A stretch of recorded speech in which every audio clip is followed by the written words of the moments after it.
tas de gens qui s'empêchent de faire des choses en fait, qui se mettent des barrières. En IMOCA, on va jusqu'à 4G et demi, sauf qu'on n'a pas de ceinture de sécurité. 30 mètres avec un bateau qui bouge tout le temps. La moyenne de vagues qu'on a sur un Vendée Globe, c'est environ 2 mètres. Tu parles de la mort dans le livre. Quand je croise la mort sur l'Everest, c'est normal en fait. 100% des gens qui y restent sont à la descente. On dit souvent que l'échec, c'est le meilleur moyen pour apprendre. Il est certain que le chemin que tu as derrière un échec, il te fait grandir. Et jamais tu aurais pris ce chemin-là si tu avais réussi.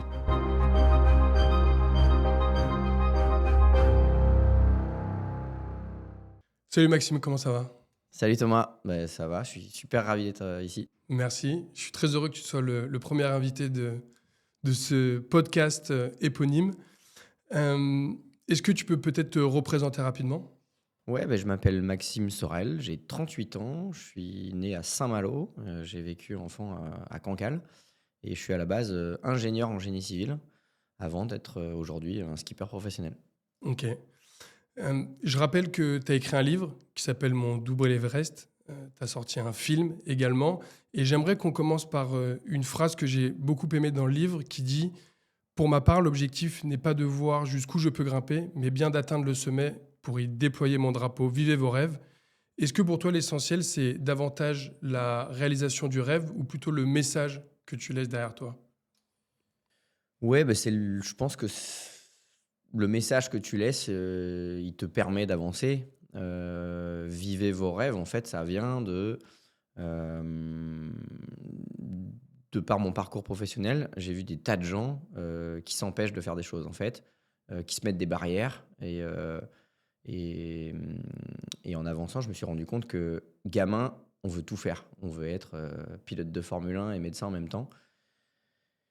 Et en fait, quand tu avances, dans la vie, tu te mets des barrières parce que tu crois que tu es pas capable de faire les choses et tu vois, un commercial à qui on propose un poste, de directeur commercial il se dit: «Beh non, ça va compliquer ma vie, peut-être que je suis pas capable» et donc du coup, il refuse des postes, parce que, il croit pas en lui et ça vient de là, quoi. C'est que je me suis dit: «Ben, voilà, essayer d'inspirer un peu les gens à se dépasser, dans la vie de tous les jours. Pas forcément être un aventurier, voilà, au sens, monter, la plus haute montagne du monde ou faire un tour du monde à la voile.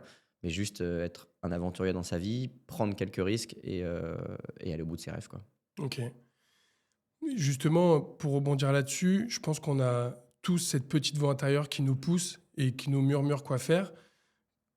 Pour le rappeler, toi, tu étais ingénieur en génie civil, tu faisais de la voile par passion. Qu'est-ce qu'elle t'a dit, cette petite voix, et comment tu as su l'écouter? Cette petite voix, en fait, globalement, j'ai l'impression que, elle parle à voix haute. C'est-à-dire que, à chaque fois qu'elle me parle, j'ai envie de l'écouter et j'ai envie de faire les choses. Alors ça veut pas dire que je réalise tout ce qu'elle me dit, Ouais, mais c'est sûr que je m'arrête pas juste, à me dire, «Ah ça serait bien de le faire». C'est que si j'y pense, c'est que, il faut aller au bout. Alors c'est sûr que c'est pas simple à vivre au quotidien parce que, tu vois, j'ai 38 ans, j'ai pas d'enfant, je suis pas vraiment posé dans ma vie. En revanche, voilà, je fais des trucs que j'aime et je vis avec beaucoup de passion tout ce que je fais. Ça m'a permis, voilà, de vivre des tas de défis, aujourd'hui. Maintenant j'arrive, à un âge où je me dis que peut-être qu'il faut que je me pose un peu et que j'arrête un peu d'écouter cette voix, mais en revanche, c'est elle qui me dicte encore, les défis que je veux me lancer, quoi. ok. Et tu as des regrets par rapport à ça? Des regrets, non, absolument pas. J'ai changé complètement ma vie, tu vois? J'ai été ingénieur pendant 6 ans, pour une société. Je me suis lancé un défi de traverser l'Atlantique en 2014, juste pour le trip et après, voilà, il s'est passé des tas de trucs qui ont fait que, j'ai décidé d'arrêter mon métier, de créer ma boîte. Ça fait 10 ans aujourd'hui et hem et je suis hyper fier d'avoir fait tout ça. C'est sûr que le quotidien est pas simple parce que, voilà, tu vois, tu es en permanence, en train de relever des défis et tu vois les années passer mais non, il y a pas de regret. Il y a juste le fait que c'est une vie à 1000 à l'heure et que, quand je regarde autour de moi, enfin, mes copains, la famille, ils ont tous des enfants et voilà, moi, je suis un peu à la traîne mais bref, je me sens pas en retard non plus. Ok. Et je pense que ça peut parler à pas mal de gens qui nous écoutent. Je pense qu'on est beaucoup à être rangés dans un quotidien qui nous plaît pas vraiment. Moi, par exemple, à un moment donné, j'ai dû faire le choix entre arrêter mes études et monter ma start-up. Donc plutôt continuer mes études ou créer ma start-up. J'avais dit à mes proches que j'allais prendre le temps de réfléchir et en réalité, dans ma tête, c'était tellement évident que j'avais pris la décision en quelques secondes. Est-ce que toi, tu te souviens précisément de ce moment où tu te dis, allez, j'arrête tout et je pars vivre mes rêves? Je me souviens du moment où je me dis, il faut que j'aille faire une course au large, tu vois? Il faut que j'aille, vivre une route du Rhum. Moi, je suis de Saint-Malo, la route du Rhum, elle part de Saint-Malo Ouais, et gamin, tu vois, j'allais, sur les quais avec, mes parents, grands-parents, voir, tous ces magnifiques bateaux, traverser l'Atlantique. C'était pas une histoire toute tracée, mais en revanche, c'est vraiment la course qui me faisait rêver et en 2010, je suis, au Canada, au Québec. À ce moment-là, en fait, j'ai mis déjà un pied dans la course au large, de par un skipper qui s'appelle Pascal Quintin et qui, lui, a déjà pris part à 3 routes du Rhum et en fait, à ce moment-là, ben, je peux être au départ, voir le départ, mais de l'intérieur. Sauf qu'en fait, je suis au Canada et donc du coup, ben, je le vis pas ce truc et je suis un peu frustré. Je regarde ce truc, sur internet, tu vois, de nuit parce que voilà, avec le décalage horaire là-bas et je suis clairement frustré. Je me dis, «Putain, mais dans 4 ans, je serai au départ, mais en plus, je vais passer la ligne». Tu vois? C'est une sorte de défi que je me lance en mode, tellement frustré de ne pas avoir vécu le truc de l'intérieur et ça a été un déclic parce que du coup, ça a construit pas mal de choses les années à venir, où j'ai commencé à en parler à mon père, tu vois? À lui dire: «Ben, là, je vais attaquer ma vie pro, mais il y a un truc qui me trotte dans la tête, c'est de faire la route du Rhum, quoi». Et il me dit: «Ah bon, tu sûr, tu veux vraiment faire la route du Rhum?» «Bah, ouais, ouais, mais t'as jamais fait de solitaire». «Ouais, mais c'est ça qui me botte», tu vois? Et je pense que ça a été le déclic de me dire, «Allez, je me lance des défis, quoi». Et derrière, ça a jamais arrêté, quoi.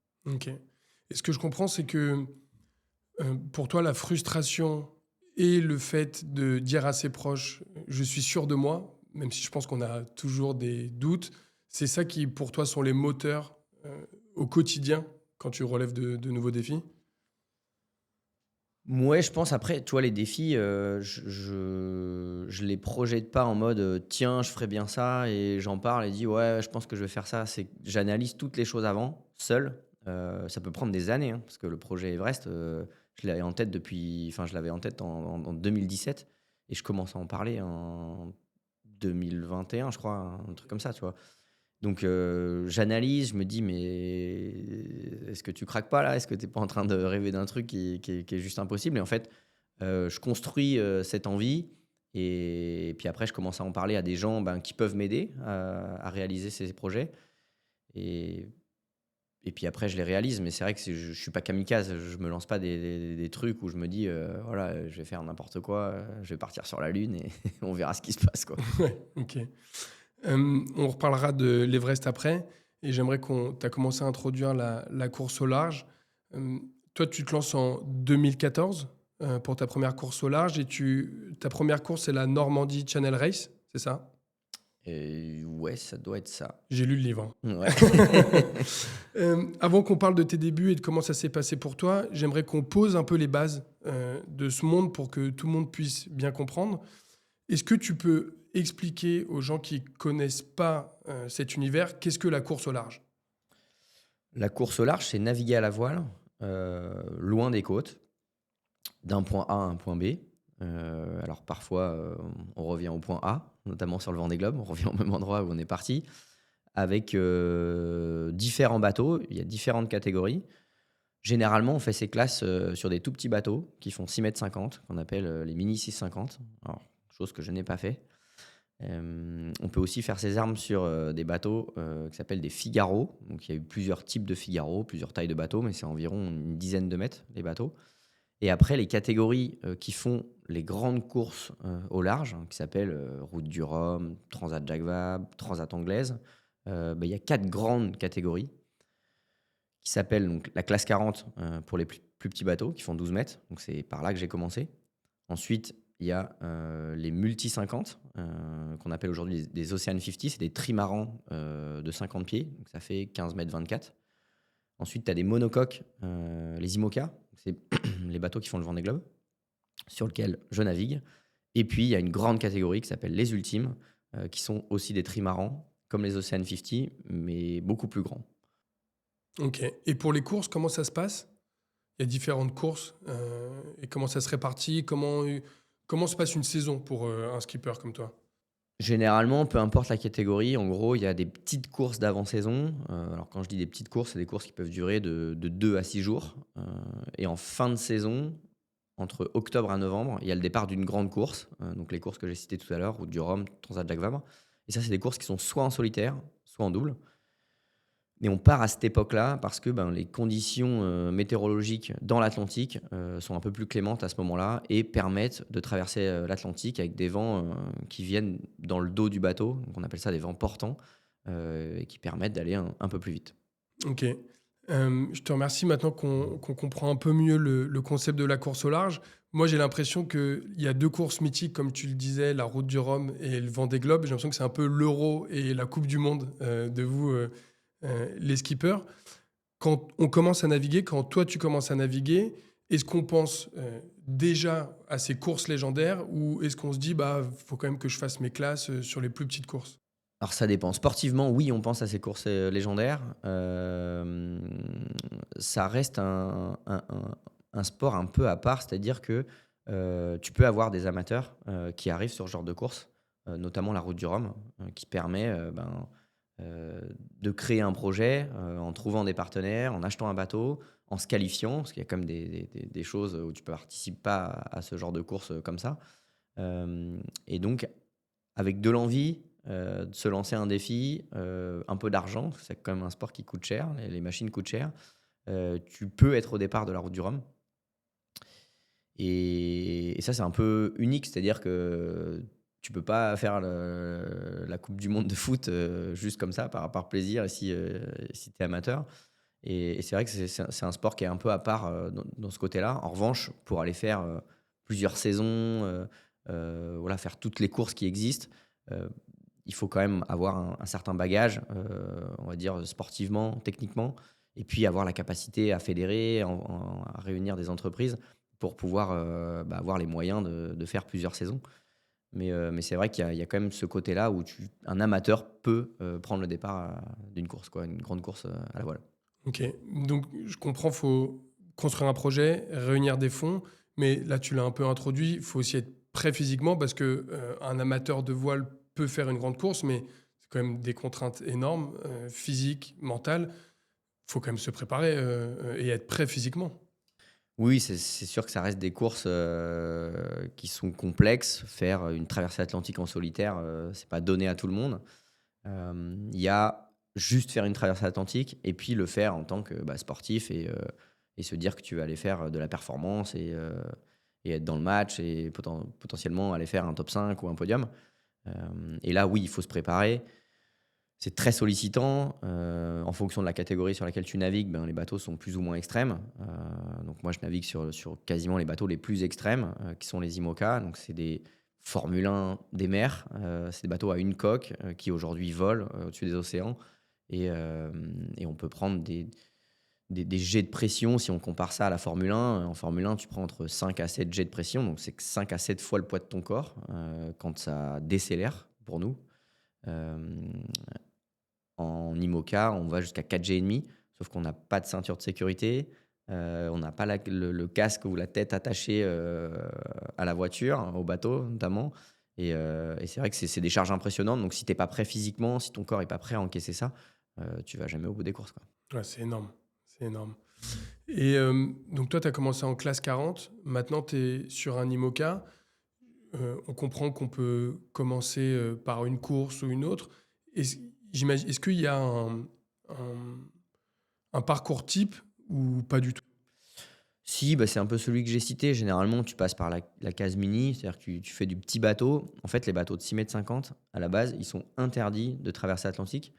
Sauf ceux-là, ils ont une dérogation un peu spéciale sur une course où ils sont accompagnés, par des bateaux plus grands qui, en gros, les surveillent.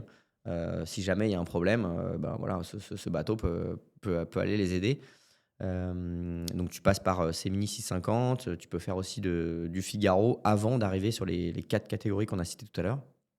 Heu et ensuite, voilà, soit tu fais, toutes les gammes, en gros, classe 40, multi 50. Soit tu vas directement en fonction de tes capacités et de tes performances sur des bateaux top niveau comme les IMOCA. Ça, c'est un peu le parcours classique. Moi, comme je disais, je suis ingénieur en génie civil, donc j'ai pas du tout fait toutes mes classes auparavant.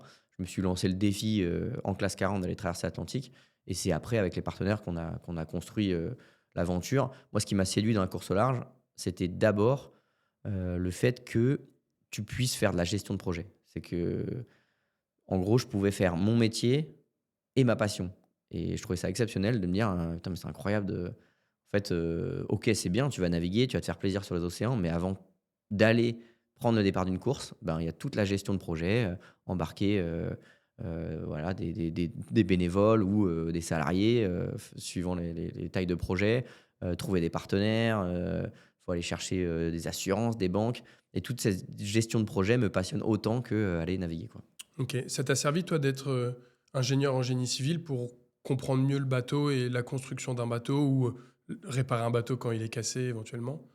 Oui, ça m'a servi, mais ça m'a plus servi, tout ce que j'ai fait, dans le milieu professionnel m'a plus servi sur la partie à terre, donc la partie gestion de projet. C'est sûr qu'on a des machines qui sont hyper complexes. Aujourd'hui, on a des ingénieurs data qui dépouillent un peu comme en Formule 1, qui dépouillent, le bateau. Il y a des capteurs partout. Pour la compréhension du bateau, c'est sûr que ça sert, mais c'est pas, voilà, c'est pas rédhibitoire. C'est pas parce que tu es pas ingénieur que tu peux pas être, skipper d'un IMOCA.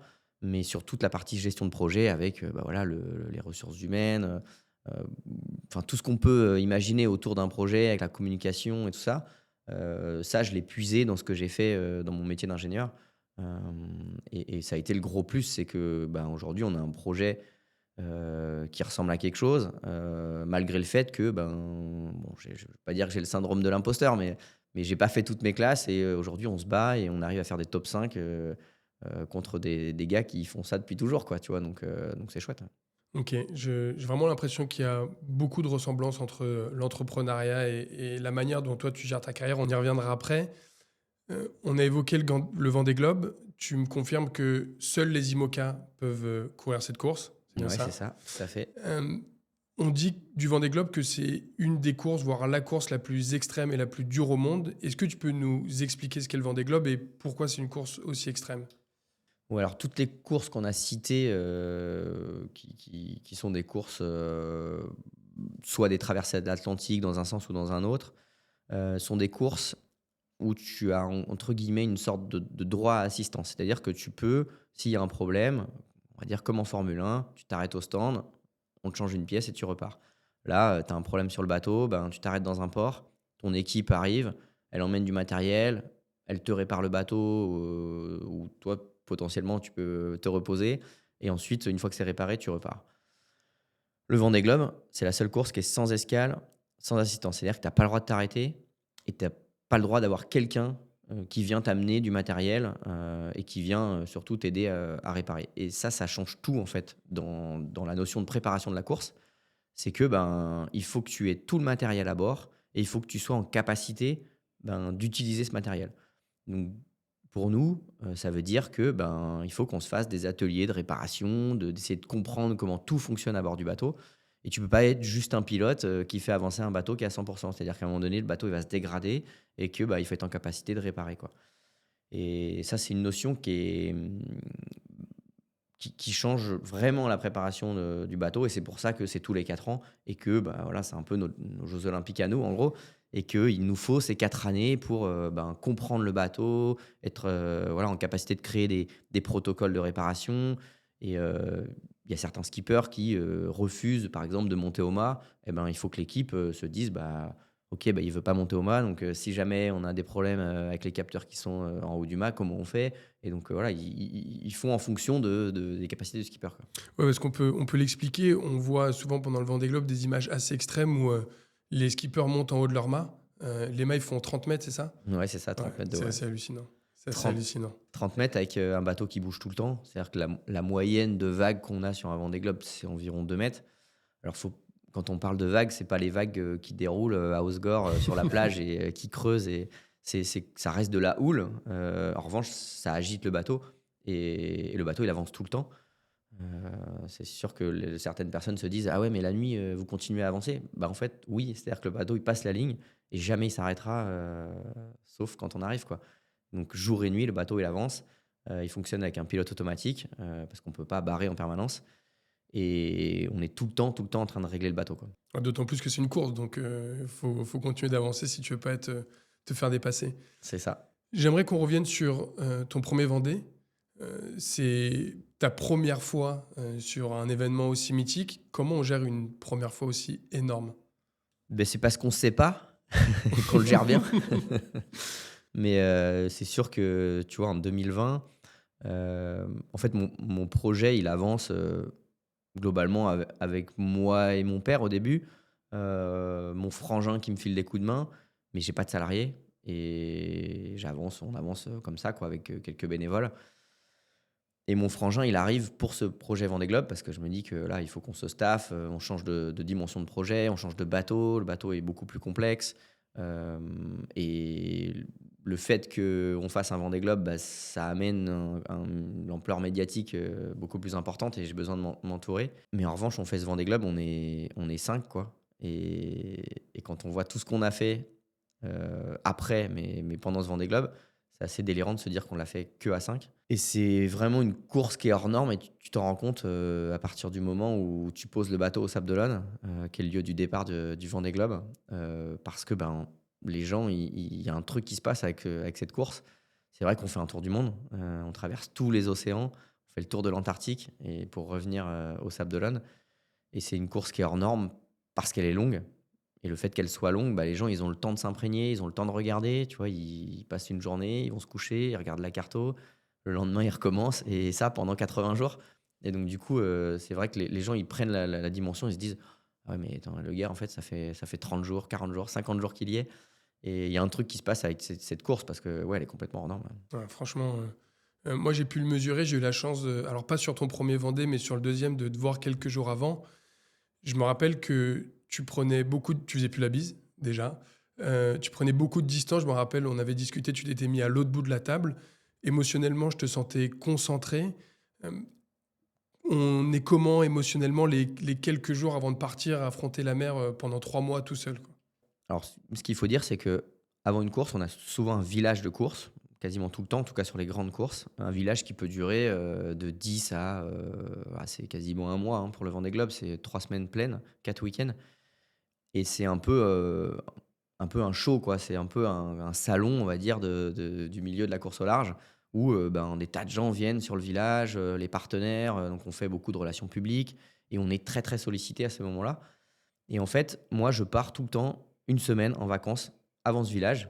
Et pour moi, la course, elle commence en début de village. C'est que ben, c'est à la fois la course sportive, le départ de la course le jour J. En revanche, on a quand même une course médiatique, entre guillemets, à réaliser. Et je trouve qu'en en fait, on se doit d'être très présent pour les gens qui viennent nous voir, pour les partenaires. Et donc, ça reste un moment important où bah, il faut donner de sa personne, en gros, hein. Et je me mets réellement dans la course, 2-3 jours avant, sportivement parlant.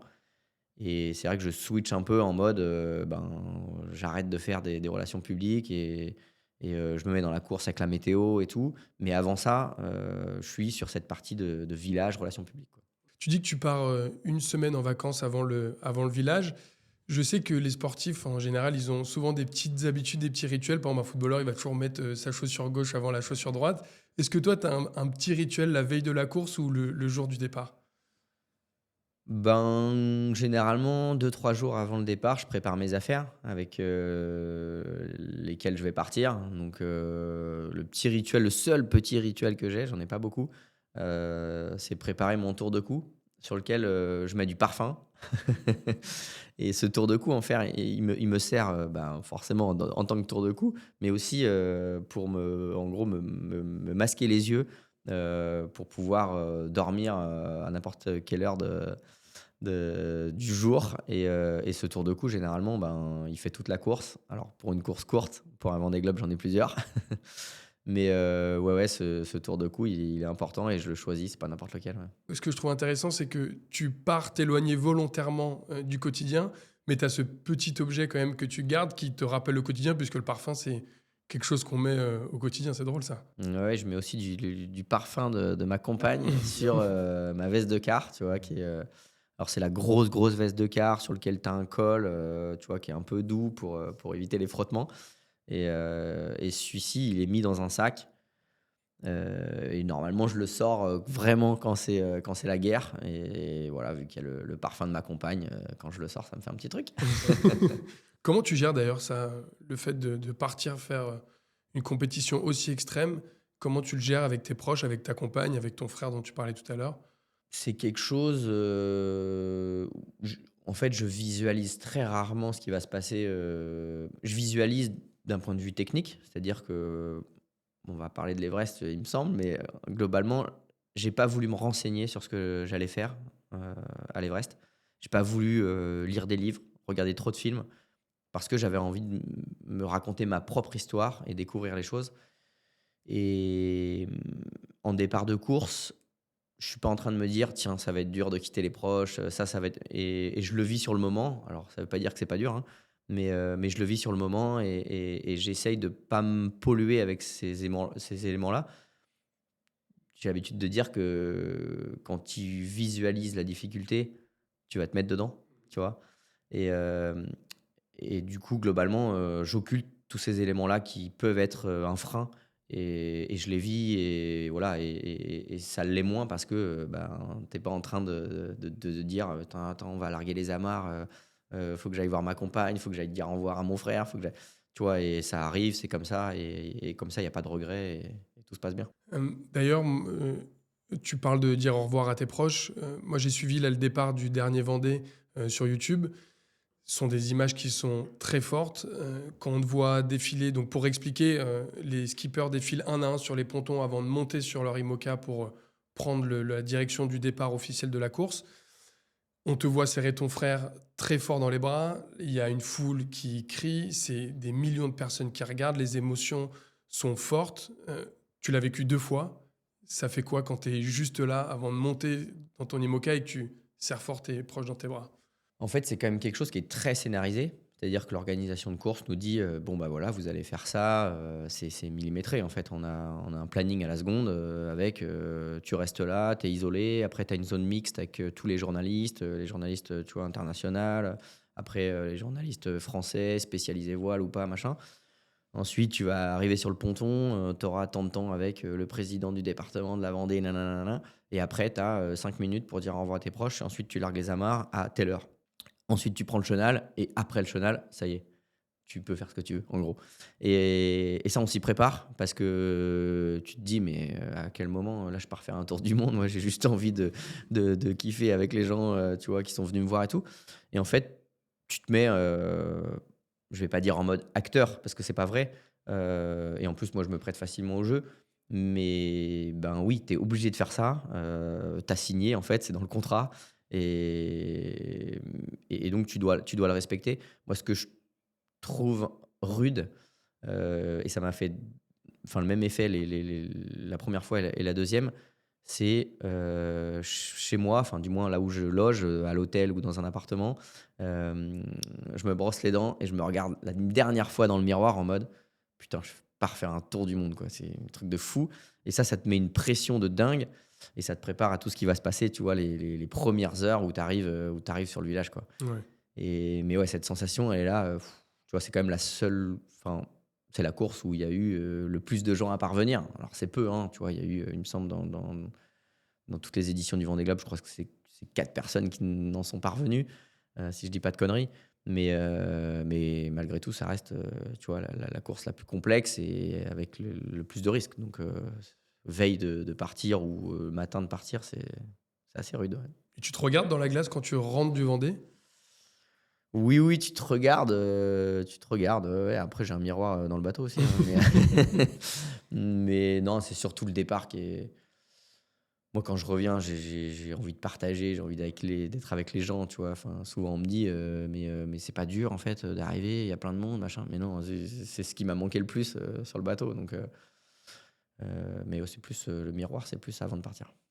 J'aimerais rentrer un peu dans les coulisses de ce départ. Tu dis que l'organisation est vachement timée. Moi, ce que j'ai remarqué en le regardant, c'est que c'est très long. Vous défilez un à un sur les pontons avec les caméras focus à chaque fois sur un skipper. J'imagine que pour le premier, c'est pas très long, mais pour ceux qui viennent après, l'attente, elle est interminable. Enfin, je sais pas comment toi, tu dois le vivre à ce moment-là.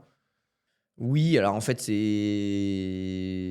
suis pas sûr qu'elle soit plus longue pour le dernier que pour le premier, parce qu'en fait, ben, tu dois arriver à une certaine heure, donc tôt pour le premier et plus tard pour le dernier, tu vois? Donc il y a pas forcément plus d'attente pour le dernier. En revanche, le Vendée, c'est vraiment une course à part. Je le redis encore une fois. Moi, j'ai le souvenir qu'à, je sais plus, à 3-4 heures du matin, je logeais, proche du Remblai, donc vraiment la plage, en fait, des Sables d'Olonne, où, des tas de gens viennent pour voir le départ. Et en fait, à cette heure-là, les gens, bah, ils arrivaient sur, le chenal, en fait, et sur la plage, et tu les entendais parler, quoi. Tu les entendais grouiller comme si, tu allais, tu vois, au parc, ou je sais pas où, enfin, tu vois, dans un stade, et que les gens, ben, ils allaient, vers le stade, tu vois? Mais ça, normalement, c'est à 19 heures parce que le match est à 20 heures. Là, il est 3 heures du mat et les gens, ils parlent, ils chantent et tout. Tu te dis: «Waouh, mais c'est quoi ce truc, quoi?» Alors en 2020, ça m'avait pas fait ça parce qu'il y avait Covid. Donc nous, on a pris un départ, il y avait personne dans le chenal. Alors ça enlève clairement de la pression. Mais là, j'avais à cœur de vivre, tu vois, en 2024, j'avais à cœur de vivre ce chenal rempli. Mais en fait, ça te fout une pression de dingue, quoi. Tu vas aux toilettes, tu as envie de pisser et là, tu t'entends grouiller dehors. Tu fais: «Mais attends, mais c'est dans 10 heures le départ, ils font quoi ces gens?» Et ça, ouais, ça fait bizarre, quoi, tu Ouais, vois? j'imagine. D'ailleurs, je vous invite à regarder la vidéo sur ta chaîne YouTube, la team Maxime Sorel. Il y a une superbe vidéo du départ qui est très émouvante. Et franchement, je vous invite à la regarder. Elle est super cool. Donc, c'est bon, tu as pris le départ. J'imagine que c'est entre quoi 70 et 100 jours, grosso modo, une centaine de jours Ouais, c'est à à peu près ça, Vendée. ouais, ouais. T'es parti. J'imagine que dans ce laps de temps, il se passe énormément de choses. C'est quoi ton meilleur souvenir du Vendée? Comme je disais tout à l'heure, je suis autant passionné de ce qui se passe à terre que de ce qui se passe en mer, et tu vois, j'ai des tas de souvenirs de réunions, juste avant le départ, à terre où, tu vois la fierté des mecs d'avoir réussi à préparer un bateau pour être au départ du Vendée Globe. Alors, en 2020, on n'avait pas les mêmes enjeux. Si tu veux, le but, c'était juste de finir. En 2024, on avait, l'enjeu de la performance. Mais peu importe, c'est une course qui est tellement dure que déjà juste la finir, c'est complexe. Moi, j'ai pris des parts de 2 et on en a fini qu'une. Souvent quand même les meilleurs souvenirs, c'est départ et arrivée, en fait. Ok. Ce qui se passe au milieu, peu importe la durée, c'est globalement que des emmerdes. Et mais il y a ce plaisir de réussir à gérer toutes ces emmerdes. En fait, tu vois, le Vendée Globe, ça nous paraît dingue parce qu'il y a des tas de gens qui viennent et des tas de gens qui nous disent: «Mais c'est fou ce que vous faites». Dans le sens où nous, on se prépare pendant 4 ans, on visualise le truc qu'on va faire et ça nous paraît pas dingue d'aller faire un tour du monde avec ce genre de bateau, et en fait, le fait qu'il y ait beaucoup de gens qui viennent, beaucoup de gens qui regardent ce truc en mode: «Mais c'est des extraterrestres», bah, c'est ça qui nous fait comprendre que ce qu'on fait, c'est ouf, tu vois? Et sans ça, en fait, si on partait à huis clos, il y a personne et personne nous dit, «Ah ouais, c'est incroyable ce que vous faites», bah, globalement, on partirait faire un tour du monde, et tu vois, ça serait normal, quoi. Mais oui, oui, pour revenir à ta question, je pense que c'est l'arrivée. Enfin, l'arrivée en 2021 du coup, parce qu'on est parti en 2020. Heu, Ça y est, tu viens de faire un tour du monde, tu as réussi l'exercice, c'est une fierté pour tout le monde. En fait, tu le fais pour toi, mais tu le fais aussi pour les mecs qui t'ont accompagné à le faire. Tous tes partenaires, les bénévoles, ça fait, X années que tu travailles pour ça, et ouais, c'est une fierté pour tous, quoi. Qu'est-ce qu'ils t'ont dit, tes proches, quand t'es rentré? Ça chialait pas mal. Ça chiale au départ, ça chiale à l'arrivée, je m'en rappelle plus. Écoute, je me souviens surtout de la soirée qu'on a fait, quoi, à l'arrivée. Mais, ouais, on sait faire la fête dans le milieu. C'est ce que j'ai cru comprendre quand je suis venu au départ au départ, hein, sur le village du départ du Vendée te voir. Donc là, on vient de parler du Vendée Globe qu'on appelle l'Everest des mers, mais toi, ça ne te suffit pas, tu as décidé de faire l'Everest tout court. D'ailleurs, tu es le seul homme à avoir fait ça aujourd'hui. Qu'est-ce qui se passe dans ta tête? Quand est-ce que tu te dis, bon, ça y est, je vais aller me foutre sur le sommet sur le toit du monde? Ouais, ça vient pas comme ça dans ma tête. En fait, il y a un truc qui se passe sur ma première traversée atlantique en solitaire en 2014. C'est ma première solitaire, première traversée atlantique et j'ai des tas de sensations, des tas d'émotions qui m'arrivent, qui sont uniques de par le fait que ce soit une première et plus jamais je retrouve ça. Peu importe mes naves, plus jamais je les retrouve. Alors, je fais le Vendée Globe en partie parce que je me suis dit: «Tiens, je vais aller faire un tour du monde. J'ai jamais fait ça, j'ai jamais vécu autant de jours en mer. Je vais revivre ces sensations-là, parce que j'en ai besoin, en fait», tu vois? C'est un truc, comme une espèce de drogue, qui t'a rendu, tu vois, dans un état où tu as envie de retourner dans cet état-là. Alors, c'est une drogue dure, mais c'est une bonne drogue. Et en fait, je fais le Vendée Globe et non. Alors j'ai des tas d'autres sensations qui arrivent, tu vois? Des émotions que je connaissais pas. Enfin, tu vois, je me fais une sorte d'introspection pendant mon Vendée Globe. Heu, des trucs dingues, mais je retrouve pas cette sensation. Je suis passionné de montagne, mais j'y connais rien, entre guillemets. Je bosse avec mon frangin qui lui habite à Annecy, donc qui est proche de la montagne et donc je pratique la montagne avec lui, à petite échelle. Et en fait, ce truc me trotte dans la tête parce que plus je fais de la montagne et plus je me dis: «Putain, mais en fait, ces sensations que j'ai connues en 2014, sur l'Atlantique, beh, peut-être que je peux aller chercher de nouvelles sensations de première en montagne». Et donc en 2017, je suis, engagé en gros, en tant que parrain de Vaincre la mucoviscidose. Je me dis: «Mais ça serait chouette de créer un projet, différent de ce qu'on fait et de mettre encore plus en avant l'association». Et donc je me dis: «Si je suis capable de créer un projet Vendée Globe et ben, je vais faire un truc, c'est que je vais faire le Vendée Globe, l'Everest des mers, mais en plus, je vais aller faire l'Everest tout court, pour la symbolique du fait qu'au sommet de l'Everest, on n'a plus que 30 de capacité respiratoire et ça, c'est ce qu'a un patient qui est en attente d'une greffe. Donc pour lui, tu vois, c'est un peu l'état ultime. Il faut, bah, changer des poumons, changer un cœur, il faut faire quelque chose, quoi. Et donc en tant que parrain, vivre ce que vit un petit peu, au quotidien un patient, dans la limite de l'exercice parce que je suis pas malade. Moi, si je redescends globalement, tu vois, ça Ça ça va mieux, revient ouais. ça revient ça revient à la normale. Mais en tout cas, voilà, d'aller se mettre en difficulté de capacité respiratoire, ça te permet de mieux pouvoir en parler et donc de mettre en lumière l'assaut. Et donc ça me trotte dans la tête de me dire, bah, est-ce que c'est possible de le faire, quoi? Et après, ben, je vais travailler, je vais questionner des gens, en en leur disant: «Est-ce que tu penses qu'un mec, qui sort de nulle part est capable de faire ci, faire ça, machin?» Sans dire que c'est moi, mais c'est comme ça que ça se construit, quoi. Je trouve ça dingue. Moi, je suis assez admiratif de ça chez toi. Je suis passionné de sport et par exemple, en NBA, tu vois, ce que font les basketteurs, ils peuvent faire du golf à côté, mais souvent les sportifs, ils font de l'entrepreneuriat à côté, de l'investissement autre. Toi, tu décides de faire d'autres disciplines, en plus d'exceller dans ta discipline. C'est pas comme si, tu étais nul en tant que skipper.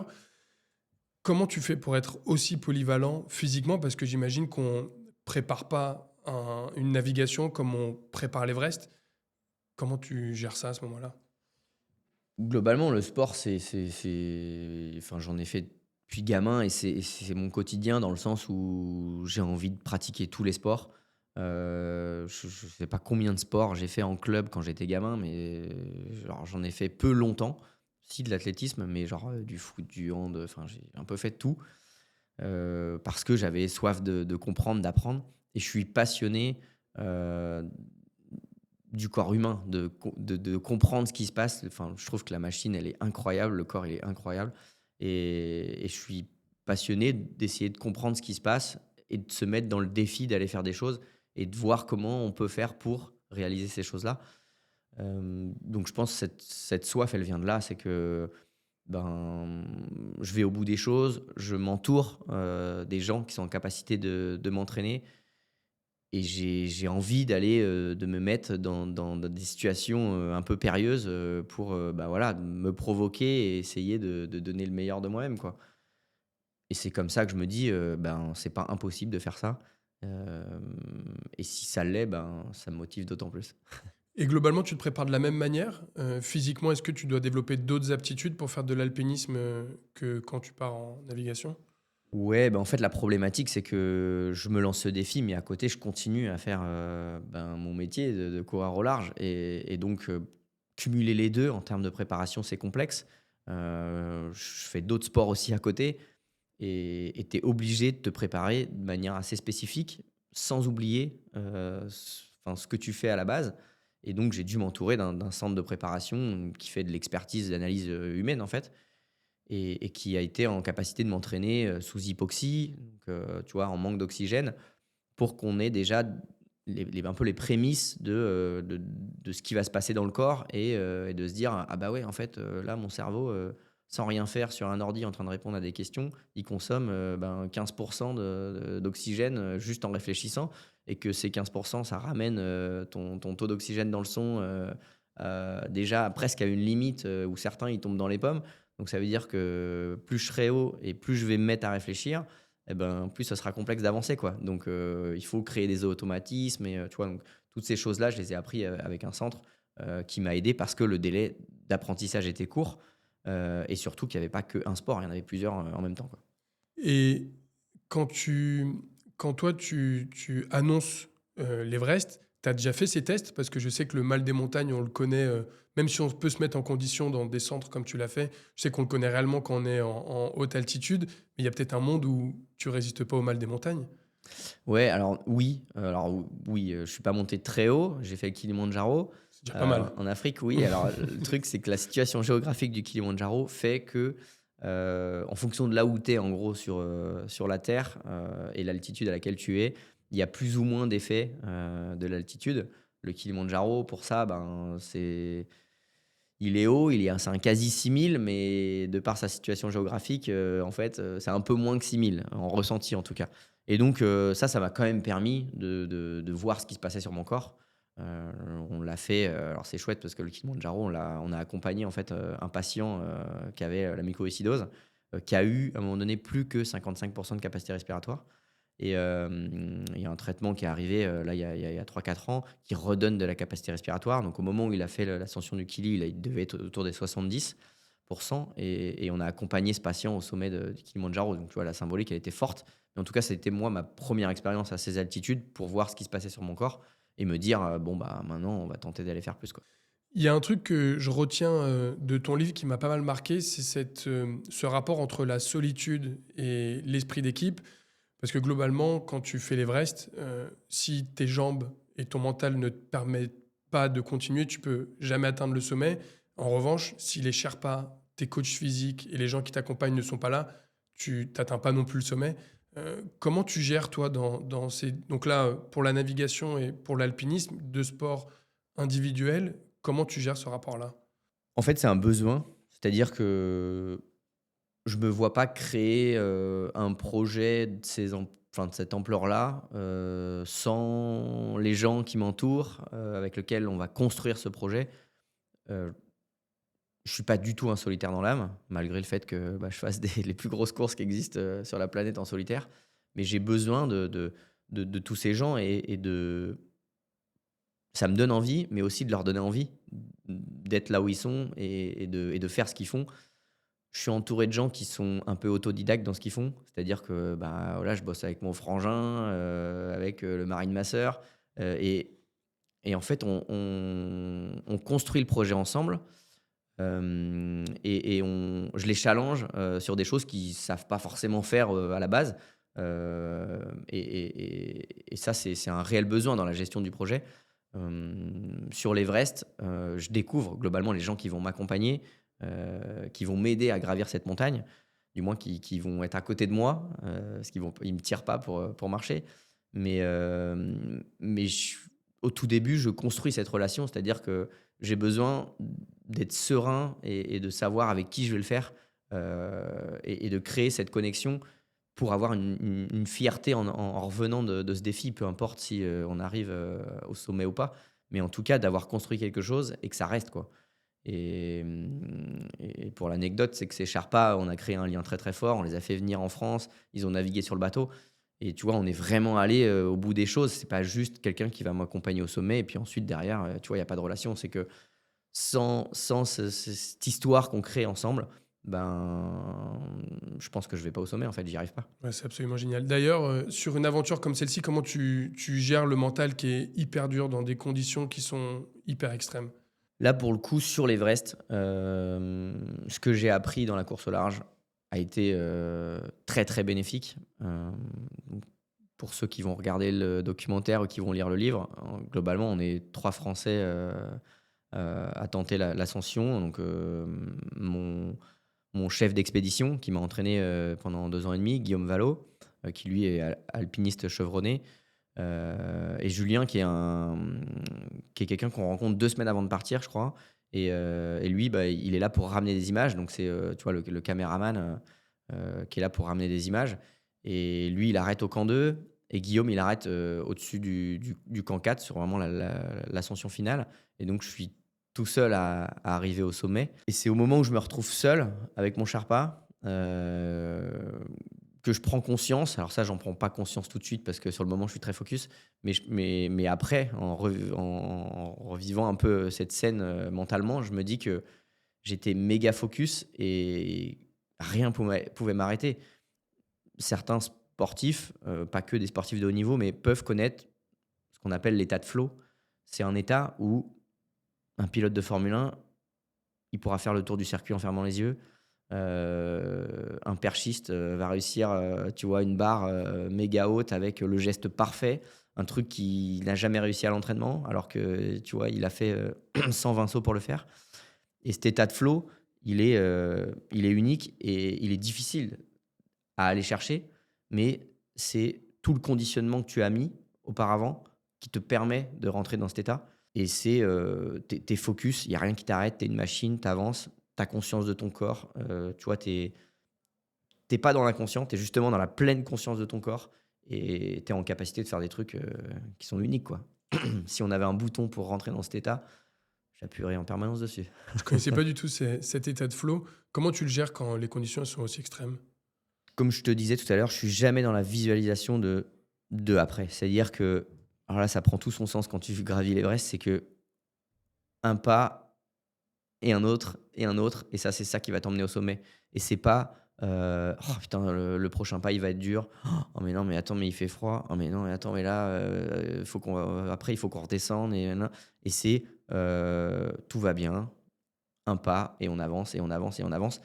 Et parfois, quand je suis dans le jus à terre, dans de la gestion de projet où, il y a le feu partout, et ben, je me pose et je me dis: «OK, attends, là, c'est bon, tout va bien, heu, tu vois, je vais arrêter d'éteindre les feux et je vais me poser et puis, voilà, on va prendre les problèmes un par un et puis tout va bien se passer». Et je me remets dans cet état de me dire, bah, voilà, pas, tout visualiser dans sa globalité, mais avancer pas à pas, quoi. OK, je trouve ça intéressant pour, tous ceux qui vivent des moments parfois difficiles, au quotidien de pouvoir avoir ce petit tips, sur, juste, on respire, on se focus et on prend les problèmes, un à un. Toujours sur cette question de l'aspect mental, à un moment donné, tu parles de la mort dans le livre, tu racontes des choses assez difficiles, tu dois enjamber un corps, tu vois la mort de très près. Hem, comment tu gères ça? Comment tu le vis? Ben, je le prends en pleine face, en course au large. On a obligatoirement, on a une espèce de gestion des émotions. Le but, c'est d'être le plus neutre possible, de pas être, tu vois, trop euphorique, bah, dans le positif. Parce qu'en fait, quand tu fais des pics positifs, ben, tu vas en faire des pics négatifs. Et donc d'être le plus neutre possible. On pourrait, en gros, à un certain moment, t'annoncer que, voilà, il est arrivé, quelque chose à un membre de ta famille. Globalement, tu réagirais, ben, en fait, sans vraiment avoir de sentiments. Et quand je croise la mort sur l'Everest, globalement, c'est ce qui se passe, c'est que c'est normal, en fait. C'est que ça me choque pas. En revanche, je sens qu'il se passe des trucs en moi et ça, je l'apprends plus tard. Je l'apprends quand je reviens de l'Everest, où je vais refaire mon métier, je renavigue, très rapidement après, l'ascension de l'Everest. Et en fait, je me rends compte qu'émotionnellement, je suis complètement bloqué et que ce qui me rendait, hyper, heureux auparavant, ben, là, ça me rend ni malheureux ni heureux, mais globalement, j'ai aucune émotion. Dans ma vie de couple, enfin, il se passe des trucs où globalement, c'est bloqué, quoi, en fait. Et ça, je me fais accompagner parce que je suis incapable de sortir de cet état-là et je me rends compte qu'en fait, j'avais un tel niveau de contrôle, alors pas que lié au fait d'avoir vu des gens, y rester, aussi le fait que, bah, on est dans un danger, objectif permanent en fait, On a des blocs de glace qui peuvent nous tomber sur la tête à tout moment. Et donc, ce niveau de contrôle est tellement élevé que ben, le corps, il est bien fait, le cerveau aussi. C'est que ben, il bloque tout ça, il met tous ses problèmes sous une chape de plomb et globalement, ben, tu es incapable de les sortir tout seul, quoi. Et si on t'aide pas à les sortir, ben, ça va être un frein pour la suite. Alors, moi, je suis très accompagné. J'ai besoin de ma pleine conscience pour faire tout ce que je fais. Mais j'ai surtout pensé à tous les gens que j'ai vus qui n'étaient pas prêts et qui ont vécu ces choses-là aussi et qui ne sont pas accompagnés. Ils ne sont pas accompagnés pour se préparer, mais surtout encore moins pour en sortir de cet état. Et je me dis, mais comment ils font quoi? C'est qu'ils ont un truc bloqué en eux. Et c'est souvent des gens qu'on retrouve à vouloir rechercher de l'adrénaline en permanence. Et tu vois, ça peut aller au drame, quoi. Enfin, c'est des drogues, vitesse. Enfin, tu vois, ils se mettent dans le défi permanent parce qu'il y a un truc en eux qui les bloque. Ils cherchent ce qui se passe. Et moi, on m'a aidé à sortir de cet état, quoi. Et on m'a fait revivre des scènes, c'est ce que je raconte dans le bouquin, des scènes que j'étais incapable de sortir moi-même, que j'étais pas capable de dire à ma compagne ou à ma famille, ou même à quelqu'un que je ne connais pas, tu vois. Je savais même pas que ça avait existé. Et grâce à ce qu'on a fait, ben, on a réussi à ressortir tout ça. Et aujourd'hui, tu vois, j'en suis sorti plus grand, mais il a fallu se faire accompagner. Ouais, c'est assez dingue. Il y a un moment pendant cette aventure où tu te dis, putain, là c'est chaud, je vais peut-être pas rentrer à la maison. Non, en fait, je me le dis après, mais c'est comme en bateau. C'est que je me le dis après, et quand je me le dis, souvent, ça me fait poser 2 genoux à terre et pleurer, tu vois? Parce que je me dis: «Mais qu'est-ce qu'on a fait, quoi?» En bateau, je me suis retrouvé dans des situations, à passer par-dessus le bateau, pour aller, régler un problème de voile qui était à l'avant, sans rien, tu vois? Proche de l'équateur, en caleçon, pas de gilet, pas de commande de pilote automatique, rien du tout. Si je tombe à l'eau, le bateau, il continue et c'est fini. Et en fait, je me rends compte après, je me dis: «Mais» tu vois? Je me mets à pleurer, je me dis: «Mais je suis dingue, mais pourquoi j'ai fait ça, quoi?» C'est comme si tu étais sur la catwalk, tu sortais de ta voiture, tu montais sur le toit, pour aller régler ton antenne de radio et tu retournes dans la voiture. Tu te dis: «Mais pourquoi j'ai fait ça, quoi?» Mais c'est cet état de flow qui te permet de, comme tu le décrivais, qui te permet de pouvoir prendre ces risques. Ouais, alors non, l'état de flow, il est vraiment dans la réussite d'un exercice complexe. Là, c'est le fait, tu vois, que finalement le milieu très rude dans lequel tu vis devient ton quotidien et que bah, en fait, de toute façon, c'est normal et puis, bah, tu prends des risques inconsidérés. Je sais pas comment je pourrais décrire ça, dans la rue, mais c'est, traverser, en étant au téléphone et même pas regarder à gauche et à droite si une voiture passe, quoi, tu vois? Et puis tu te rends compte, de l'autre côté, du trottoir, tu te dis: «Mais putain, mais je viens de traverser là, en fait, j'ai même pas regardé s'il y a une voiture», tu vois? Ouais, c'est un peu de l'inconscience. Ouais, Et ça le c'est fait ça. souvent quand on conduit, on se dit, mais attends, là j'avais l'impression d'être en pilote Oui, automatique. Ouais, ouais. il y avait un feu, il y avait pas de feu. Parlons de choses un peu plus positives. Quand tu arrives au sommet de l'Everest, je spoil rien en disant ça, mais quand tu arrives au sommet de l'Everest, il se passe quoi? Enfin là, tu es sur le toit du monde. Intérieurement, j'imagine que c'est l'explosion, même si tu qu'à la moitié du chemin, parce qu'en réalité, il faut redescendre derrière. Mais comment tu vis le truc, toi? Pas comme j'aurais aimé, mais tu vois, j'ai pas vécu, la dernière journée de mon Vendée Globe 2020 comme je l'avais imaginé non plus. J'avais imaginé vivre une journée où je me faisais un peu, tu vois, une rétrospection de ce qui s'était passé pendant 80 jours. C'est pas du tout, comme ça que ça s'est passé, parce que j'avais une dépression, derrière moi et les conditions étaient hyper rudes et c'était complexe potentiellement de rentrer au port. Et ben, le sommet de l'Everest, c'était un peu ça, c'est que les conditions étaient méga rudes. Normalement, dans ces conditions-là, on ne tente pas l'ascension de l'Everest et donc on arrive de nuit, on a marché très, très vite, on est seul. Alors c'est chouette, on est seul, mais en revanche, les conditions sont tellement rudes qu'on arrive à peine à faire une vidéo et une photo. Ma GoPro s'éteint, mon téléphone s'est éteint aussi et en fait, on se retrouve à devoir redescendre très, très vite pour, en gros, se camoufler du vent et attendre que le jour se lève parce qu'on souhaite quand même voir, un peu, à 360 ce qui se passe. Mais globalement, je suis dans le dur et dans la gestion de l'exercice. On va au sommet. Alors on pourrait se dire: «C'est un peu triste de ne pas avoir vécu le truc, en mode, waouh, c'est incroyable», mais en fait, les conditions étaient trop rudes pour ça. Donc il a fallu descendre un peu et attendre. La seule chose que je me suis dit, alors ça, c'est pas au sommet, mais c'est en voyant le sommet, c'est un enfer l'Everest. C'est que des espèces de petits ressauts où jamais tu vois le sommet, sauf quand il y es, quoi. Ok. Donc tu es tout le temps dans l'attente de se dire: «Mais quand est-ce qu'on le voit ce sommet, quoi», en fait? Et au moment où je le vois, ça c'est genre, je sais pas 50 mètres avant d'arriver au sommet, bah, en fait, j'ai levé les yeux au ciel et je me suis dit qu'il y avait des étoiles. Il y avait un vent de dingue, mais il y avait des étoiles. Et je me suis dit que jamais plus je reverrai les étoiles d'aussi proche, et que là, on est quand même sur le toit du monde. C'est une sensation particulière. Ouais, tu le racontes dans les c'est hyper émouvant. Du coup, t'as pas vécu, toi, cette longue file d'attente qu'il y a juste avant le sommet qui est assez dangereuse? Non, on est sur un podcast. Je peux pas montrer la photo, mais j'ai une photo qui est incroyable. On a l'impression qu'elle est photoshopée tellement elle est incroyable. C'est que la photo qu'on a l'habitude de voir avec cette file sur l'arête, au niveau du Rosso et Lari, qui est la dernière grosse difficulté de l'ascension de l'Everest. Et ben, moi, il y a personne. J'ai une photo où là, je viens de redescendre, et derrière moi, il y a le Rosso et ben, il y a, 3 mecs, en gros, sur tout ce Rosso, quoi. Et ça, c'est une photo collector parce que 1 heure après, ben, il y avait une file de queue, quoi. C'est de la folie. Quand tu rentres à la maison, parce que bon, tu as fait l'Everest, tu redescends, c'est une partie, je pense, qui est compliquée à gérer, la redescente. Peut-être qu'on peut aussi parler de ça, parce que la montagne, c'est un des seuls sports où, quand on pense être arrivé, en fait, on est juste à la moitié du parcours. Tu peux nous expliquer ça un peu? Ouais, c'est souvent, l'erreur que font, beaucoup de gens, qui s'y préparent pas trop. C'est qu'en fait, ils visualisent la ligne d'arrivée, comme étant le sommet et en fait, c'est plus dur de descendre que de monter. C'est-à-dire que mettre un pied devant l'autre lentement pour monter, physiquement, musculairement parlant, c'est pas ce qu'il y a de plus complexe. En revanche, descendre, de par la gravité, le poids de ton corps, tu le subis à chaque pas. Réellement. C'est-à-dire que tu es emmené et il faut le retenir, en fait. Sinon, bah, tu tombes, quoi. Et donc, du coup, la descente est extrêmement dure. 100% des gens qui y restent sont à la descente. Alors, tu vas me dire, bah oui, parce qu'ils sont pas bien, ils ont commencé à redescendre. Ok, mais 100% des gens qui meurent, ils sont à la descente. Et moi, je descends avec mon Sherpa. Je suis un peu en avant de lui parce qu'on n'a pas du tout la même technique de descente. Eux, ils ont une technique très traditionnelle de désescalader, donc un peu en marche arrière. Et la chance que j'ai eue, c'est que le gars qui m'a préparé, Guillaume Vallot, il m'a appris à descendre en entourant la corde sur laquelle on s'accroche autour de mon bras et en descendant face à la pente.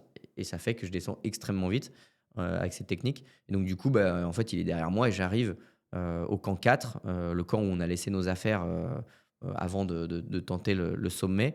Et donc j'arrive à ce camp 4 et en gros, ben, je suis tout seul et je l'attends. Et au moment où il arrive, moi j'ai déjà mangé, j'ai fait une petite sieste et en gros, ben, il y a plus qu'à repartir. Et là, il me dit que, ben, il faut que je reparte tout seul parce qu'eux, ils vont plier le campement et que, bah, globalement, je suis autonome et bah, tu vas descendre tout seul, quoi. En fait, j'ai fait camp 4, camp 2 en solo et là, tu vis les scènes du chaos parce qu'en fait, ben, les gens qui ont abandonné, ils sont déjà sur cette partie-là, ils sont en train de descendre et là, c'est le champ de bataille. Mais après coup, je me suis rendu compte que en fait, j'avais fait tout ce trajet en étant en solo, pas encadré. S'il m'arrivait un truc, globalement, il y avait personne qui allait m'aider parce que les gens qui descendaient, ils étaient vraiment pas bien. Parce que les gens qui étaient bien, bah, ils étaient encore en train de monter. Et c'était un peu extrême comme truc. Mais ça, je m'en suis rendu compte après coup, en fait. Et donc tu redescends jusqu'au camp 2 et l'icefall, après, tu le fais tout seul ou là, tes Sherpas t'ont rejoint? Ou l'Icefall, je le fais. Non, je le fais avec mon Sherpa avec qui j'ai fait l'ascension.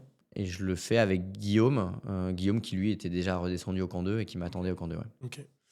Euh, donc, tu as fait un film documentaire sur ce que j'ai vu et qui est vraiment incroyable. Il y a Inoxtag aussi qui a fait un film qui a pas mal buzzé. Vous en avez discuté ou pas? Tu as pu discuter, toi, avec Inox de ça? Non, j'ai discuté avec Mathis Dumas, qui a été son chef d'expédition, qui est guide de haute montagne, qui l'a entraîné et avec qui il a fait l'ascension.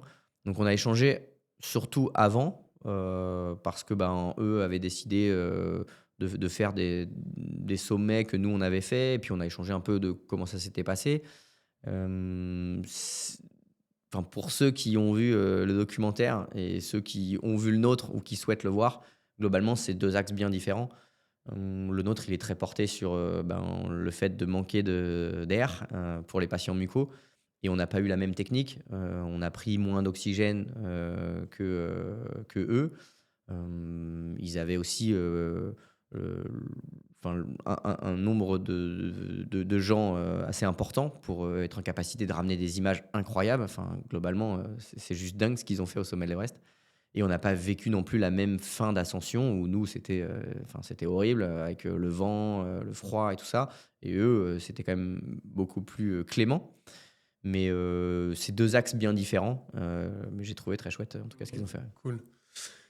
On a parlé de voile, d'alpinisme et tout ça, ça demande une préparation physique assez sérieuse. Toi, je sais que et tu l'as dit que le corps humain et le sport, c'est ton dada. J'ai juste une question et je pense que je suis pas la seule à me la poser. C'est quoi ta routine sportive? En fait, je pratique vraiment beaucoup de sport. Je suis super encadré depuis peu, mais ça fait, maintenant 3 4 ans où on me crée mes programmes d'entraînement, en fonction des sports que je pratique. On n'oublie pas l'essentiel, c'est que sans en gros ce centre d'entraînement, à chaque fois, je me serais focus sur les sports que je vais pratiquer, tu vois, dans les mois suivants. Heu, mais il faut, pas oublier, mon sport principal. Je fais beaucoup de trail en ce moment. Le projet, c'est d'aller, d'être au départ de l'UTMB, l'Ultra Trail du Mont Blanc, donc le tour du Mont Blanc, par les chemins et les sommets. Et tout seul, ben, je me serais focus sur ce sport-là, par exemple, alors qu'en fait, ben, il faut que je sois en capacité aussi de tirer les ficelles, tu vois? Et tirer les ficelles, ça veut dire avoir un haut du corps musclé, qui est pas forcément très utile sur la partie trail. Et hem et sans l'accompagnement, globalement, tu te perds. C'est sûr que tu peux pas faire autant de sport, en étant préparé pour tous ces sports en même temps. Des rituels, j'en ai pas. J'en ai pas, aujourd'hui, je fais beaucoup plus d'assouplissement, tu vois? De pilates, un peu de yoga, et ça, c'est un gros, gros plus parce que, voilà, tu gagnes en amplitude. Ça te permet, hem, d'être plus serein avant d'attaquer, par exemple, des grosses séances, et ça, c'est un petit plus, ouais. OK. Il y a quelque chose que je trouve, il y a une question que je me pose. Par exemple, en Formule 1, les écuries, utilisent de plus en plus les simulateurs de course, pour des problématiques qu'on connaît. Toi, tu peux pas forcément, reproduire les sensations, d'un bateau sur un simulateur. Comment tu fais? Parce que j'imagine qu'un bateau, à chaque fois que tu dois le sortir, c'est quand même, pas forcément facile, ça te coûte de l'argent. Comment tu fais pour garder une fréquence d'entraînement, sur ton sport principal, finalement? Alors, c'est sûr que sur nos bateaux, c'est un peu comme en Formule 1, c'est-à-dire qu'en Formule 1, ils naviguent, enfin, pardon, ils pilotent que, ben, quand il y a, un Grand Prix, en fait. C'est-à-dire Ouais. qu'ils font les essais, puis les qualifs et ensuite, la course. Les voitures, elles sont envoyées, dans un autre pays et puis, bah, du coup, ils peuvent pas piloter. Nous, globalement, c'est une journée de navigation égale une journée d'arrêt parce que, ben, il y a des choses, à programmer sur le bateau, des choses à modifier. Donc c'est sûr qu'on navigue pas énormément avec ces bateaux-là. Ce qu'il faut, tout le monde le fait pas, mais globalement, moi, c'est un peu ce que je fais, c'est que je vais naviguer sur d'autres bateaux pour garder le lien avec l'élément, avec la mer, une sorte d'acclimatation. Et puis, c'est aussi une force, ben, de passer d'un support à un autre. Plus tu navigues sur des bateaux différents et plus tu vois des choses. En fait, tu apprends en permanence. C'est que plus tu navigues, meilleur tu es.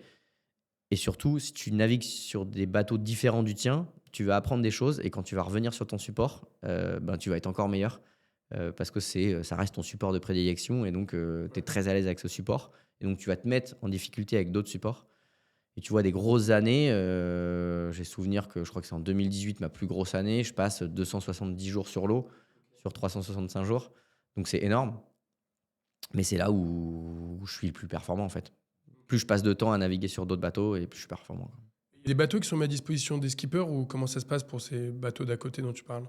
Non, mais c'est plutôt que je suis appelé pour naviguer sur d'autres projets. Alors ça peut être des projets, professionnels, mais aussi des projets amateurs. Donc je navigue sur des plus petits bateaux, des bateaux, de course croisière, on va dire.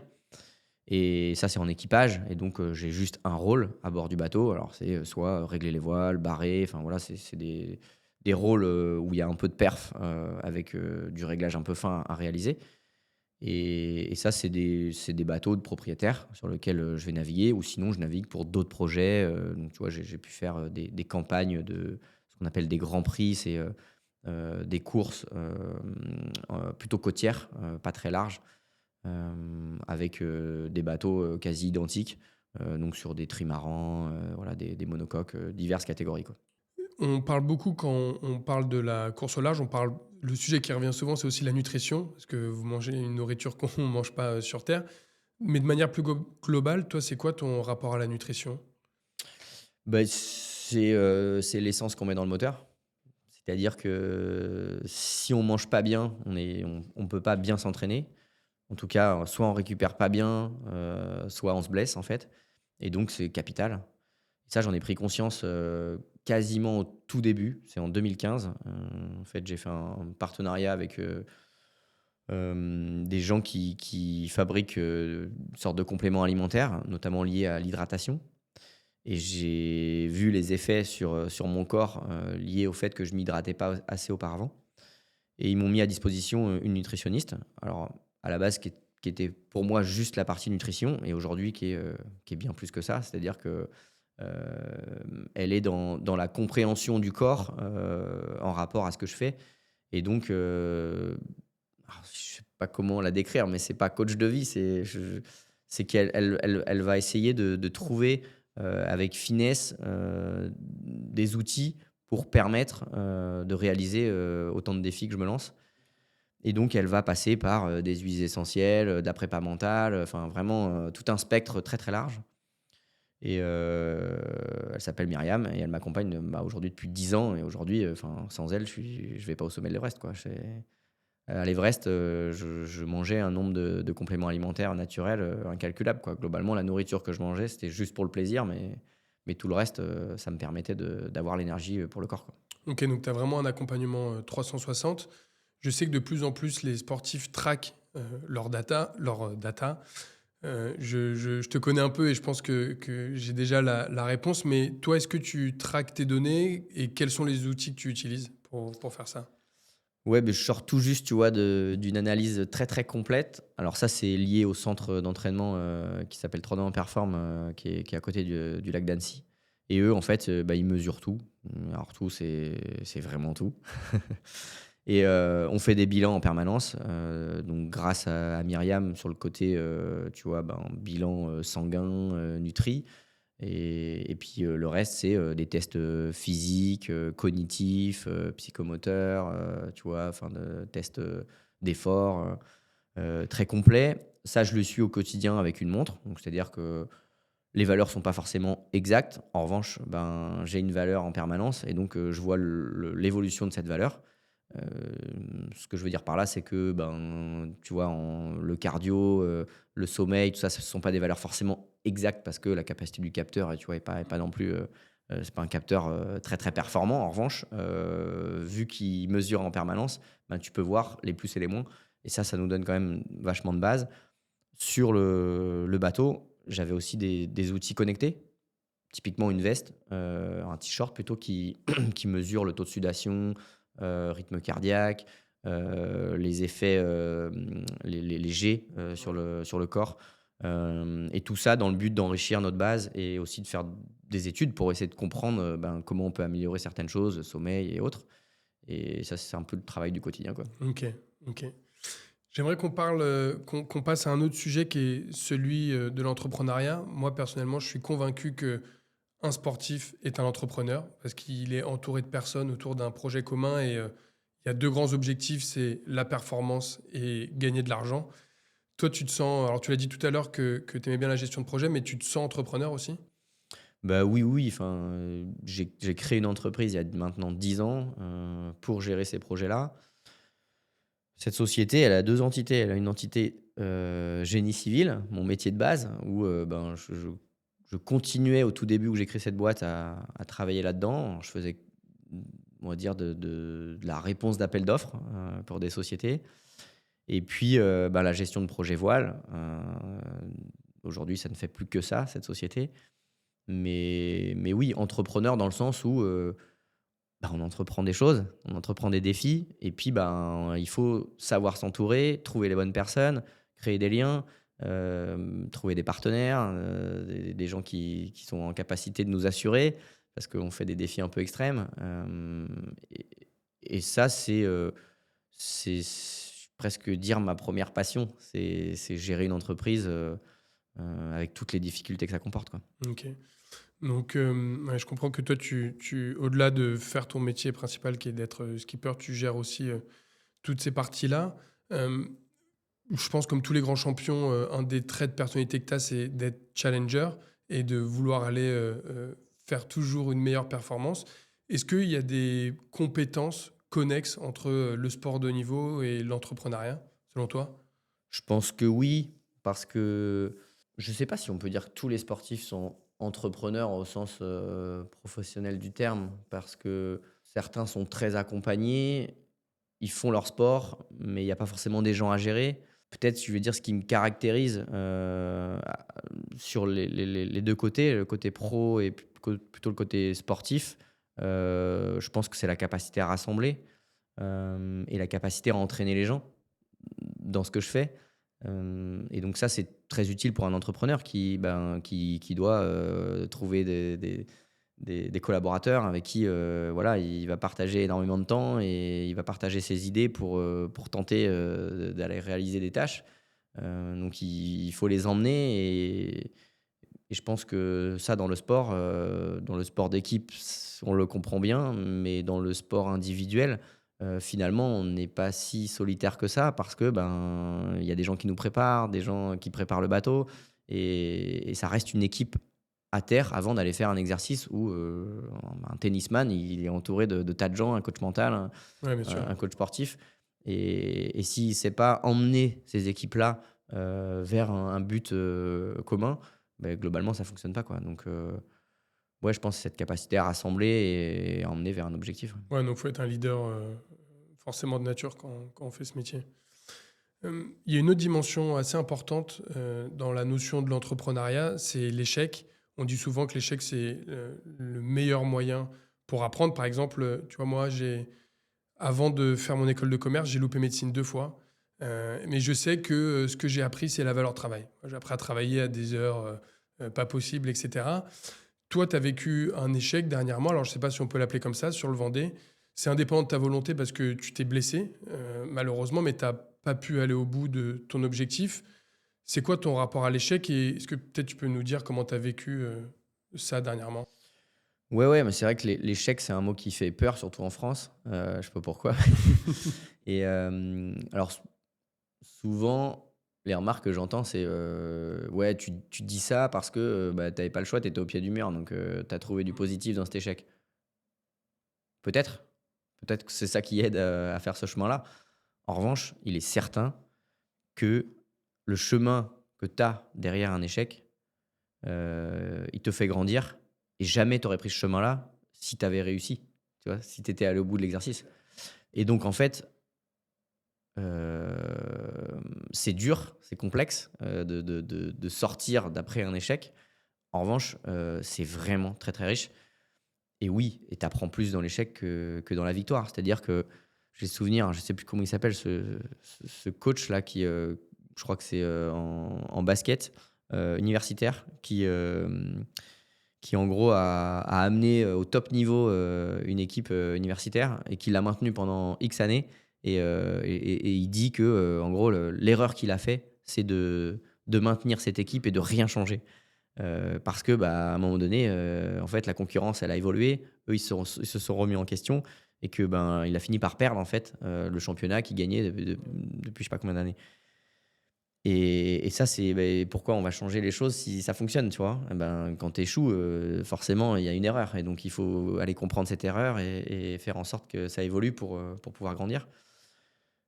Moi, l'échec, de ce Vendée Globe, parce que, pas finir, ça reste un échec. Ça a duré très peu de temps. Ça a duré le temps de vol entre Madère et Paris, où je me suis mis à écrire un texte et ça m'a permis de vider ce que j'avais dans la tête. C'était le pire vol, je pense. Le vol était très calme, mais dans ma tête, c'était complexe et ce qui m'a fait sortir très, très vite, de cette sensation et de cette situation, c'est l'équipe qui m'entoure. Parce que eux, je savais qu'ils étaient encore plus atteints que moi. Parce que, globalement, mon abandon, il est lié à une erreur technique, une vis trop serrée qui a fait que, voilà, ça a généré des dégâts et des dispositions que j'ai dû prendre qui ont généré ma blessure et donc il fallait qu'on avance et que j'avance avec eux et je voulais que, on grandisse tous ensemble de ce truc-là. J'aurais pu dire: «Bon, voilà, ceux qui ont fait des erreurs, terminé, voilà, on arrête, ensemble et puis, je reconstruis une équipe». Non, non, c'est pas ça que je voulais, c'est que je pouvais pas, en gros, je pouvais pas résumer, 4 années Ouais. de Mmh. travail, juste sur, une vis trop serrée Mmh. et donc du coup, il a fallu, passer, pas mal de temps avec eux de manière individuelle et collective, pour essayer de tirer le meilleur de cet échec Et aujourd'hui, on en est grandi. Il y a des traces, il y a forcément une cicatrice qui restera à vie. En revanche, ben, ça va faire que demain, on ne fera pas les mêmes erreurs. Mais c'est sûr que voilà, des échecs, on en connaît tous dans la vie et il faut que ça devienne des forces, quoi. C'est faire d'un obstacle une opportunité, quoi. Ouais. Moi, ce que je trouve intéressant avec l'échec, c'est que moi, j'ai connu pas mal d'échecs, forcément en tant qu'entrepreneur. Et au départ, je faisais l'exercice de, tu sais, de voir après l'échec, d'essayer de tirer l'apprentissage. Et maintenant, j'ai l'impression que quand je suis dans une période difficile qui ressemble à un échec, j'arrive pendant l'échec à tirer l'apprentissage. Donc, je trouve que ça, c'est assez intéressant. Comment on gère, là, tu parles d'une vis mal serrée, 4 ans de préparation, mais par contre, tu as les médias qui arrivent et qui veulent des explications. Comment toi, tu le gères ça? Globalement, on fait un sport, qui est un sport mécanique, où il y a de l'innovation, ça reste du prototypage. Donc, parfois on ne dit pas tout ce qu'on fait, on ne dit pas tous les problèmes qu'on a, pour cacher les choses.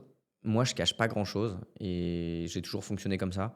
Donc, ben, j'explique les choses comme elles le sont et c'est d'autant plus clair pour tout le monde et puis, bah, moi après j'ai rien à cacher et j'ai puis il y a rien à me reprocher derrière donc, voilà, ça se gère assez simplement. C'est sûr que si on cachait les choses, globalement, je serais un peu moins serein, Ouais, d'aller répondre à des c'est interviews. clair, c'est clair. Bon, Max, on arrive sur la dernière partie de cet épisode. J'aimerais qu'on puisse parler de l'avenir. Tu as un peu teasé en disant que ton prochain défi, ce serait l'UTMB. Tu peux nous en dire un peu plus ou pas? Ouais, ben, en fait, avec le centre 3-2-1 Perform, à la base, après le Vendée Globe, donc, alors, les gens ne s'imaginent pas souvent ça, mais on perd de la masse musculaire énormément des jambes parce qu'en fait, on marche avec le haut du corps, c'est-à-dire qu'on est tout le temps suspendu à s'accrocher avec le haut du corps. Donc, on bosse beaucoup avec le haut du corps et globalement, il prend en masse musculaire et en jambes, on fond énormément. Et l'exercice, c'était de se dire, bon, bah, après 3 mois sans avoir marché, entre guillemets, je vais aller faire en gros l'Everest du trail, 175 km et 10 000 mètres de dénivelé positif. Dans le but, ben, de trouver, une manière pour, ben, recréer la masse musculaire dans un délai très, très court et que ça puisse servir, éventuellement à, quelqu'un qui a eu un accident, de voiture, j'en sais rien, enfin voilà des ou diverses pathologies. Il s'avère que je me suis blessé le pied, donc le temps d'immobilisation, il est le même, même si j'ai pas fait la course. La problématique, c'est que du coup, bah, il y a une casse mécanique sur mon corps et qu'on ne sait pas encore aujourd'hui si tout va bien fonctionner. En tout cas, l'exercice reste le même, tenter, l'UTMB.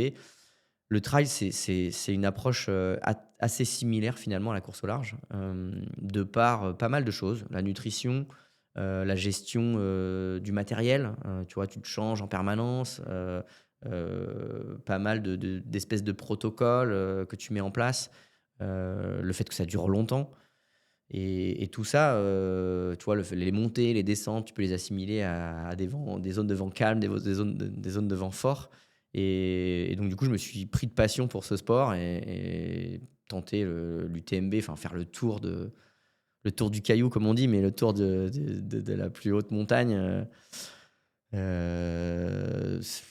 je trouve ça mythique et ouais, j'ai vraiment envie de me lancer ce défi de passer, je sais pas combien moi, une trentaine d'heures, dans la montagne, de nuit, de jour, alors je serai pas seul, hein, parce qu'il y a quand même du monde sur cet événement, mais ouais, c'est quelque chose que j'ai envie de faire, ouais.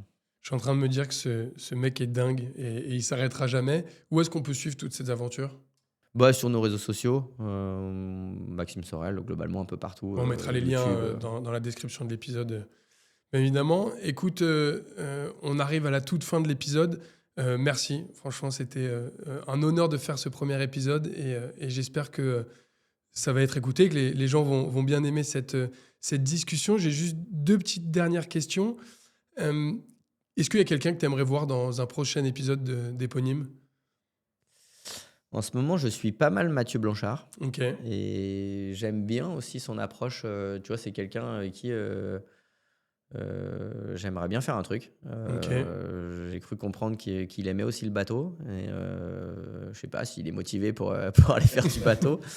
Mais ouais, pourquoi pas Mathieu Blanchard, sur d'autres axes que ce qu'on a l'habitude d'entendre, donc le sortir un peu de Hmm. son image de trailer et puis ouais, de lui poser des questions sur sa vie autre, Ouais. les autres sports qu'il aimerait pratiquer, par exemple. Mathieu Blanchard qui n'arrête pas de battre des records. D'ailleurs, Mathieu, si tu veux venir naviguer avec Maxime ou si tu veux venir sur ce podcast, franchement, t'es le bienvenu. Et on peut même peut-être faire un podcast sur ton bateau. Allez, Avec Mathieu allez. Blanchard. On tente ça.